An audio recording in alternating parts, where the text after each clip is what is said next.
Olá, pessoal!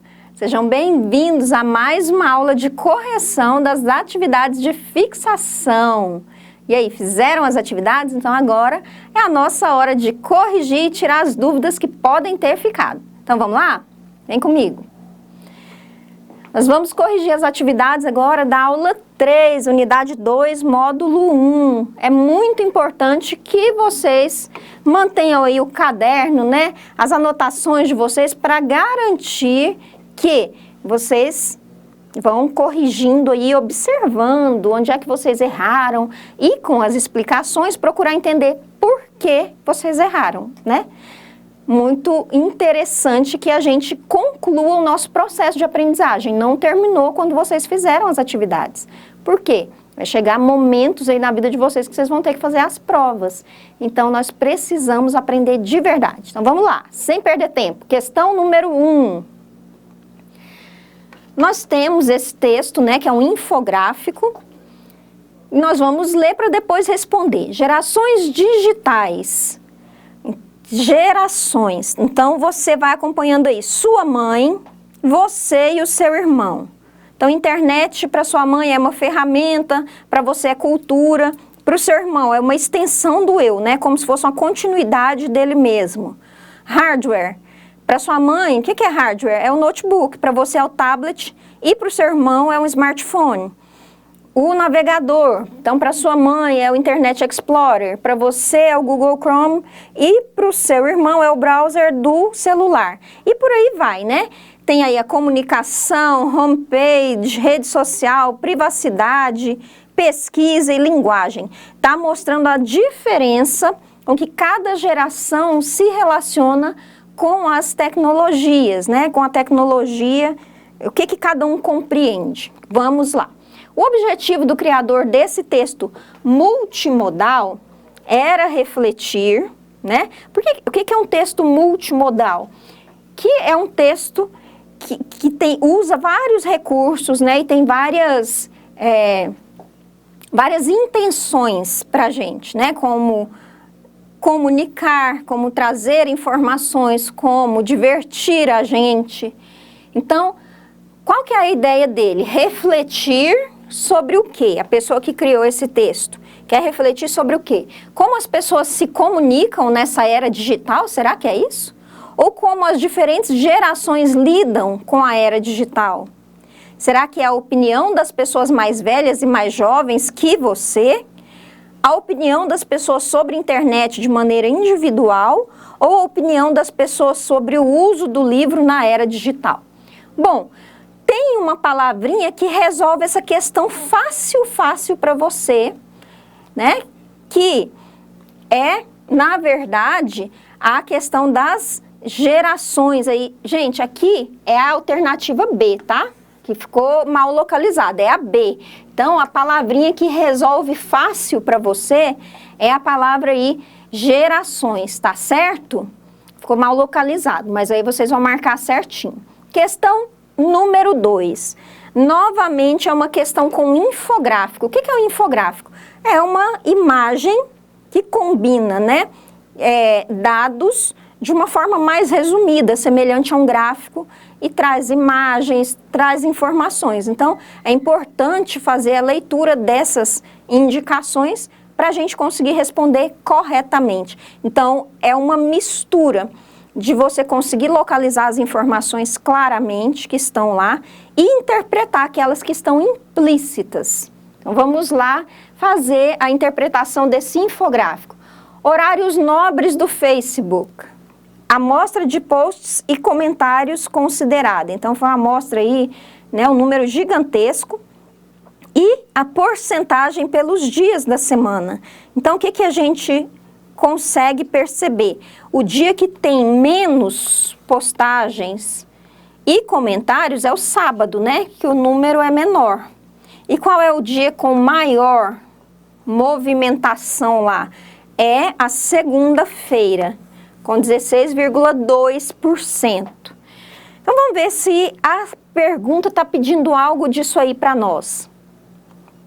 Com base no gráfico elaborado sobre a taxa de publicação de posts e comentários na rede social, podemos entender que Segunda é o dia com maior porcentagem de posts e comentários? Opa, olha isso. Volta lá para você ver. Qual que é o dia? Domingo é o dia que apresenta maior número de comentários e postagens? Não, não é o domingo, né? Segunda tem maior volume de postagens por ser após o fim de semana? Olha só, aquele infográfico, ele não traz essa informação. Isso aqui seria uma interpretação nossa. E a gente não pode extrapolar aquilo que o suporte, ou seja, que o texto trouxe. Você pode imaginar que é por isso, mas não pode afirmar. Cuidado, tá bom? Quarta, tem chances de superar a segunda em pouco tempo? Mais uma vez, a gente não pode imaginar ou supor, tem que ser algo que o texto está falando, e o texto não fala nada disso. Sábado e domingo apresentam baixa porcentagem por ser final de semana, ó. Novamente, esse tipo de afirmação aqui, vocês têm que olhar com muito cuidado. Por quê? Porque eles estão induzindo você a interpretar algo que não está no texto de fato. O texto só mostra claramente que segunda-feira é o dia em que as pessoas mais postam e mais comentam coisas, né? Então, tudo aquilo que está no texto, você pode sim identificar como correto. Agora, aquilo que não está, e você vê, se você fosse considerar as possibilidades de imaginação, você ia ter um monte de questões corretas. E aí está justamente o erro. Você tem que observar. A pessoa que elabora as questões, às vezes, tem uma certa malícia, querendo criar uma pegadinha para você, mas você é esperto e tem que perceber isso, tá bom? Então, vamos para a questão número 2. Vamos lá? Conversas iluminadas. Gente, aqui o texto é grande e a gente vai ler, tá bom? Tem coisa mais xarope do que faltar luz? Então, tá falando sobre falta de luz. Outro dia, estava terminando de escrever um texto e não consegui concluí-lo. O céu enegreceu, trovões começaram a espocar e foi-se a energia da casa. Eram 5h10 da tarde. A luz só voltou às 20 horas. Aliás, eram 3h10, né? Fiquei com aquele pedaço de dia sem poder trabalhar. Então bati à porta do quarto da minha filha e percebi que ela também estava à toa, sem conseguir desfrutar da companhia inseparável do seu laptop. Ficamos as duas ali nos queixando do desperdício de tempo, até que nós jogamos em sua cama e começamos a conversa. Que jeito, né? O que a gente podia fazer? Conversamos sobre os sonhos que ela tem para o futuro e eu contei os que eu tinha na idade dela e como a vida me surpreendeu desde lá até aqui. E ela me divertiu com umas ideias absurdas que só podiam mesmo sair da sua cabeça inventiva. E eu ri tanto que ela se contagiou e riu muito também de si mesma. Então ela me falou sobre uma peça de teatro que foi assistir quando eu estive viajando. E ela disse que eu teria adorado e combinamos de ir juntas na próxima vez que o ator voltar a Porto Alegre. Aí eu contei o que eu fiz durante essa viagem que me impediu de estar com ela no teatro. E vimos as fotos juntas. Então foi a vez ela me apresentar o novo disco da Lady Gaga pelo celular. E ela me convenceu de que existe muito preconceito com essa cantora, que em sua opinião é revolucionária. E eu escutei umas 7 músicas e não gostei tanto assim, mas reconheci ali um talento que eu estava mesmo desprezando. Então foi a minha vez de tocar para ela uma música que eu adoro. E ela fez uma careta e concluí que a careta era eu. E rimos de novo e conversamos mais um tanto. Então fomos para a cozinha comer um resto de salada de fruta que estava a ponto de estragar naquela geladeira sem vida, já que a luz ainda não havia voltado. Será que não havia voltado mesmo? Engraçado, fazia tempo que não passava uma tarde tão luminosa, né? O que ela quer dizer com isso? Quando, por fim, a luz voltou, voltei também eu para o computador e minha filha voltou para o seu Facebook. E só o que se escutava pela casa era o barulho das teclas escrevendo para seres invisíveis. Falávamos com quem? Com o universo alheio. E tive então um insight. Tem sim coisa mais xarope que faltar luz. é ficarmos reféns da tecnologia, deixando de conversar com quem está do nosso lado. Olha só, essa aqui é a conclusão dela, né? Que a gente usa demais a tecnologia e a gente não aproveita quem está do nosso lado. Se é preciso que a energia elétrica seja cortada para resgatar a energia humana, que seja então. Não em hospitais, não em escolas, mas dentro de casa, 1 horinha por semana. Não haveria de causar um estrago tão grande. Se acontecer de novo, prometo não reclamar para CEE, desde que não demore tanto para voltar a ponto de estragar os alimentos na geladeira e que seja suficiente para me alimentar da clarividência e brilho de um bom papo. Então, o texto aí da Marta Medeiros, né? Um artigo de opinião dela. Agora nós temos o outro texto. Como todos sabem, a tecnologia nos trouxe rapidez. Um celular nos faz perder a paciência em questão de segundos. Prim, prim. Aí o outro grita, atende essa jossa. Mas o computador é campeão, destrói uma vida inteira com a velocidade do pensamento. Pam. Aí o outro, perdi tudo.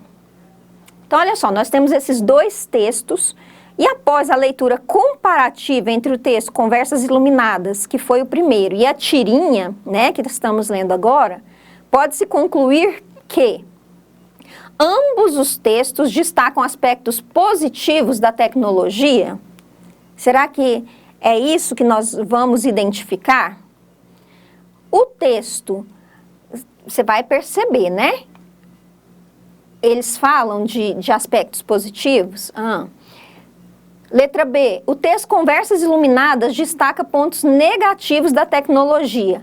A tirinha, seus benefícios. Será que a tirinha só mostrou os benefícios da tecnologia? Letra C, ambos os textos enfatizam malefícios dos recursos tecnológicos. Enfatizar é mostrar, tá? De forma assim, com mais foco. É mostrar, é focar nesse ponto. É o que quer dar destaque, tá bom? Letra D. Conversas Iluminadas apresenta características positivas da tecnologia e a tirinha apresenta os seus malefícios?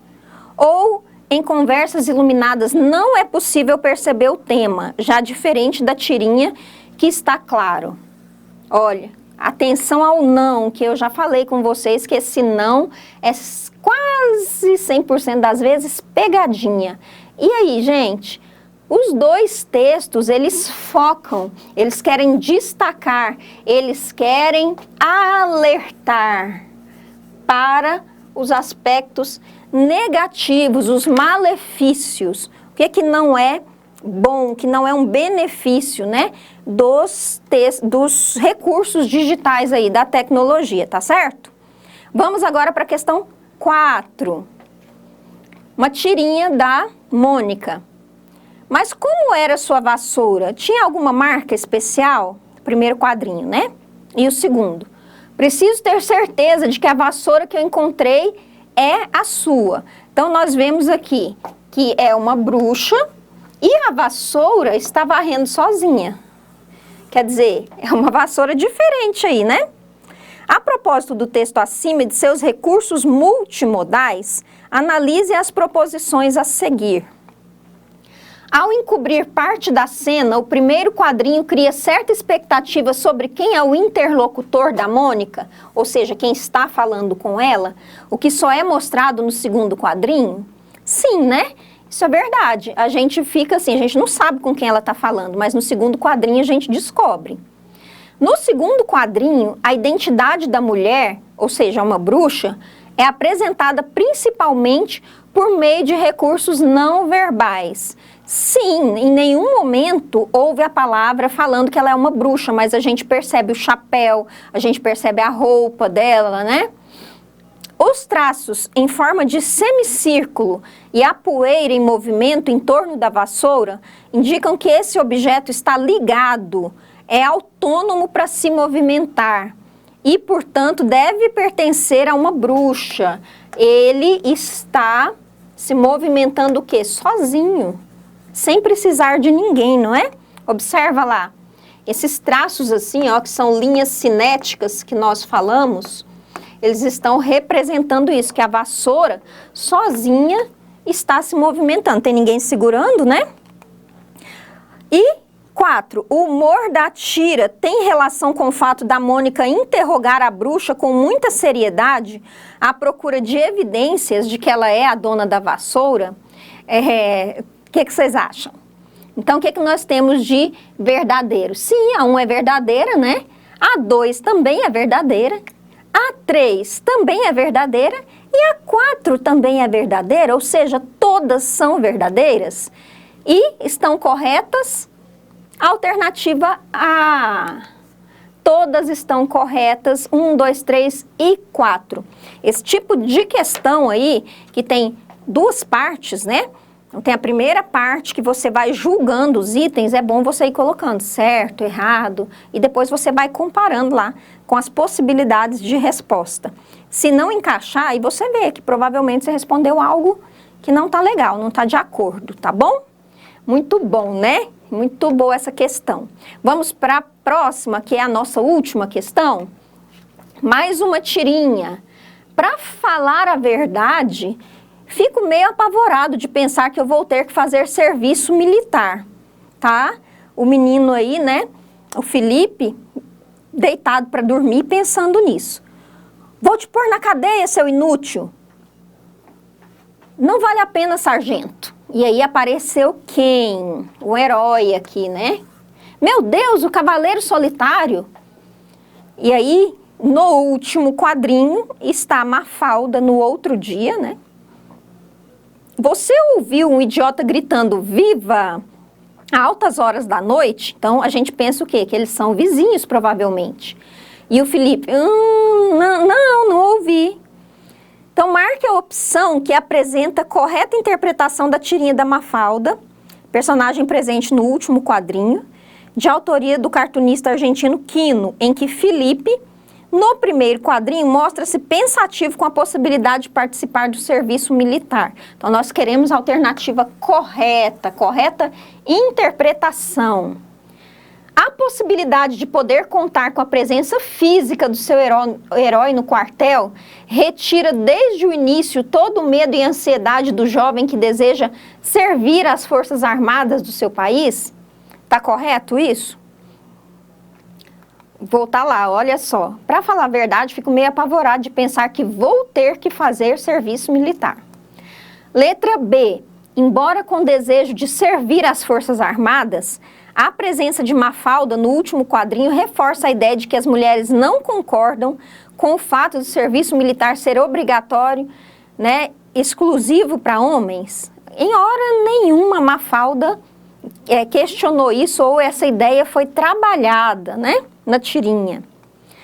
Letra C. O jovem menino com medo do que o quartel lhe reserva cria situações mentais em que fatalmente não consegue êxito, conforme expresso no último quadrinho. Na verdade, tá mostrando aí que ele não conseguiu êxito lá no quadrinho? Ou o menino receoso do que poderá enfrentar no quartel imagina situações complicadas a que se submeterá e reage com a chegada do seu herói, de modo que seus gritos, né? Que gritos? Quando ele vê, né, na mente dele o herói, ele fala, viva! Né? Tipo, me livrei, nossa, me dei bem agora.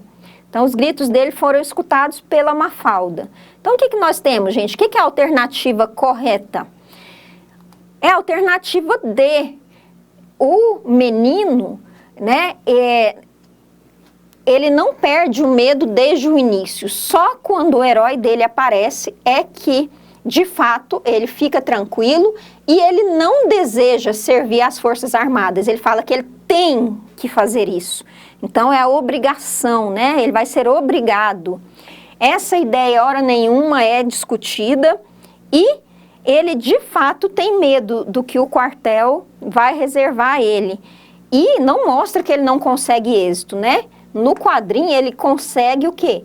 Por meio da sua criatividade aí, usando a mente dele, imaginando, né? Ele é uma criança, então fantasiando assim, que vai estar tudo resolvido, porque o herói dele vai estar lá e vai resolver para ele, tá certo? Então, pessoal, foi isso. Corrigimos aqui as nossas 5 questões, espero que você tenha acertado tudo. E é isso aí, continue estudando bastante, tá bom? Um abraço e até a próxima!